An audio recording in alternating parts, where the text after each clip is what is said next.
Thanks for clicking on today's video. In today's video, I'm going to be drawing this drawing right in front of me, which is Inferno, day 25 of Inktober. This is a bathroom design, and hopefully you learn a couple of things about how to draw transparent things. Not that I'm great at it, but hopefully hopefully you find value in this video. Alright, I'll see you guys around. Actually, what I meant by that is I'm going to be rewinding the time. Alright, welcome back to another day of daily sketching. We are in day 25, 5 more days to go. Man, I am feeling the burn. Haha, that was quite intentional because, you know, we are drawing Inferno today. Alright, so in today's drawing, I have decided to draw a bathroom. A bathroom? Inferno, how does that relate together? I've always wanted to sort of like design a bathroom before. Not the normal kind of bathroom, it's weird because you know, in the Osaka Expo where they had all the architecture and stuff, there's quite a lot of architects working on a bathroom design. It's like a nice in-between of pavilion and a actual architecture building. It's small enough, but then it has functionalities, which, you know, bathrooms, it's a necessity for all human beings. And I thought it would be funny if I can combine like fire, but a place with water. It just doesn't match, and I thought the contradiction? Sorry, I thought the contrast would have been a really interesting topic to work with. So this drawing I have in front of me today is a transparent glass with layers on it, and you might be wondering, hey, a transparent bathroom? That doesn't seem like a great idea. But then I wanted to use like the layering effect of a stained glass to sort of, I guess, blend in or kind of be more opaque in a way, so you can sort of hide that people are using the bathroom. It's weird, I know, but then in Japan we do have one of those glass box transparent bathroom that when you enter, the glass kind of just, you know, it just do its thing and become opaque. So maybe I thought we could use something similar to that. So in today's drawing, especially when you're inking something like a transparent objects, it's good to layer them. So what I mean by that is right here, which I just drew in just now, is when you layer them and when you draw something behind the actual drawing, it just feels like it's transparent. An additional thing that I could do is to sort of draw a thickness layer of the building. So as you can see, this line that I just added here, this is a thickness of the glass. So that's something that you could keep in mind when you want to draw something transparent. This can apply for ice cubes as well, and other transparent objects like glasses if you wanted to draw them in 3D or something. It's very useful. So at the tip of this glass, I imagine it's pointy, and making pointy glass like this is very hard. And of course, the logistics. I think it's logistics. I think the logistics of making a building like this is very hard. So I'm gonna think of a realistic plan on where the panels might be. I mean, yes, this is a concept art, but at least I want to make my concepts a little bit realistic so people actually listen to me when I pitch some ideas. So I think you can tell that it's like a bunch of curved petals just falling around. Like, I want you to imagine like a rose where, you know how there's like a bunch of petals walking around, and that creates a fiery look to it. When you make a curved glass, there's only like a specific like curvature you can make. There's like a max to it. I actually don't know, it depends on the size, but considering that he's probably like 100 and 700 meters tall. No, not 100, 700. I mean 1,700 millimeters tall, or 1,800, I guess. This would be like a 2 meters ish, so maybe 2 times 2 meters. I think that's a good limit. Maybe you can have 2 times 2 sounds pretty big. So I will actually create some sort of joints here, so the materials can be sort of connected together. So they'll probably have another joints here, and maybe a little bit here. So I'm guessing you can make glass panes taller. That's entirely possible, but it's kind of hard to make it long and tall at the same time. There's only so much you can do in a factory. I don't know if you've seen the Pixar movies Elements.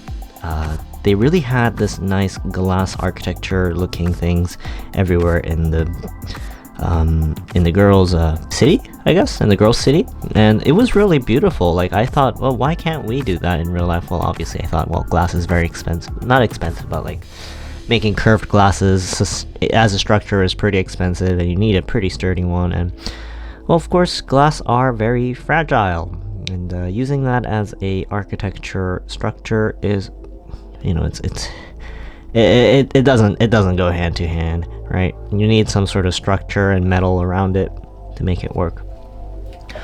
With that being said, I hope that this building here, we don't use any of the structures. So you might be wondering, well, where the heck is the bathroom in this thing? So I think you can see there's a couple of entrances here.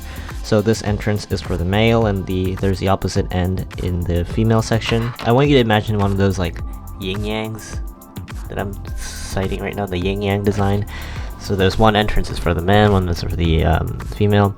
And with this design, you can actually add more sections. This will probably match very much so with the current political trends with different bathrooms or genderless bathrooms. It would be very versatile. And, you know, I love when architectures are very flexible with its designs. It really, I guess, expands the way it's supposed to be used over time, right? Maybe at one point you can only use it one way, right? The building only one way. But then as time passes, maybe you can renovate it, or maybe you can redesign the furnitures inside. That way you can create a,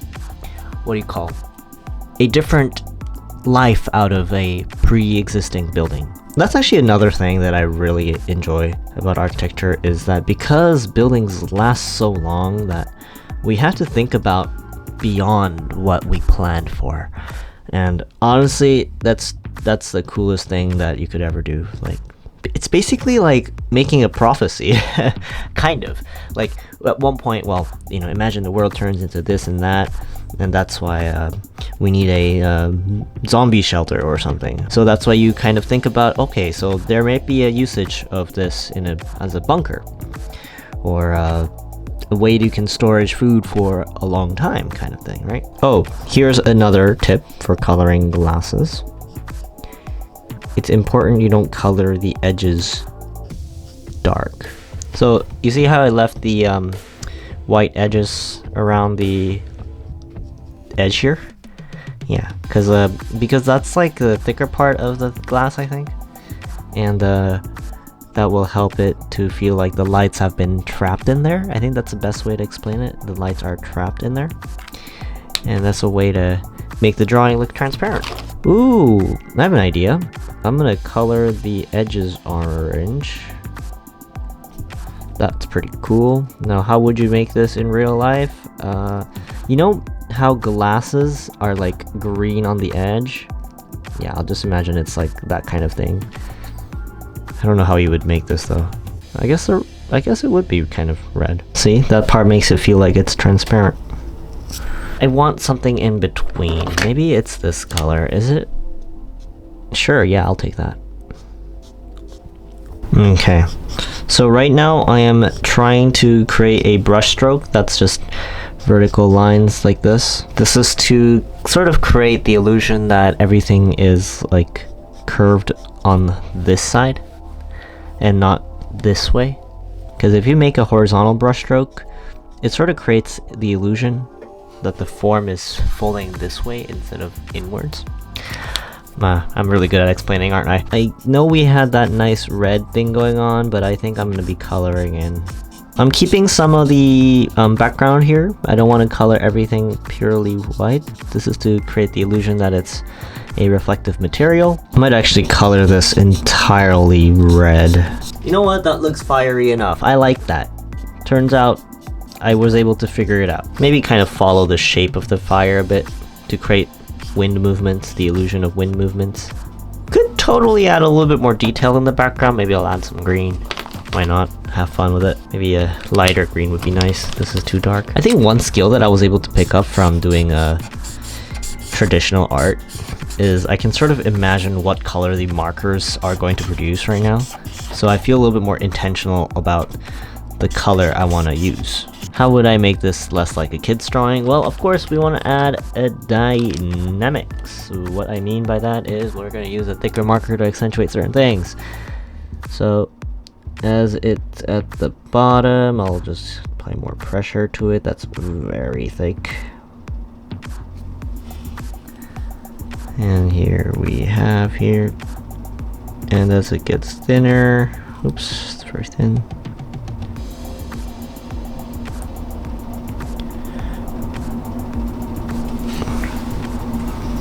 Wow, see? What I'm saying? Dynamics. Very important. Yeah, I think that black ink kind of adds a nice oomph to the drawing. The contrast really makes the glass look shinier. Does help a lot, doesn't it? A little bit more contrast on the edges here. Okay, nice seamless seams. Are they called seam because they're supposed to be seamless? Weird thought. Not gonna lie, it does not look like a building. I think to make it look like a building that you can enter, I will actually shade in some parts darker. So it looks like you can enter in here. Hey, how does that feel? Yeah, see? It looks like you can enter now. That was very magical. I'm so glad it worked. Okay. I was kind of unsure of myself for that brief moment. I'm gonna make it just a bit darker towards the edge here. It's a little too gray and bright. Okay, there it is. Fiery bathroom design. Maybe it doesn't have to be bathroom, but hopefully you learned something here and there with the coloring tricks and all. And I'll see you guys in another video. Bye bye. Okay, 5 more days. We got this. Let's go.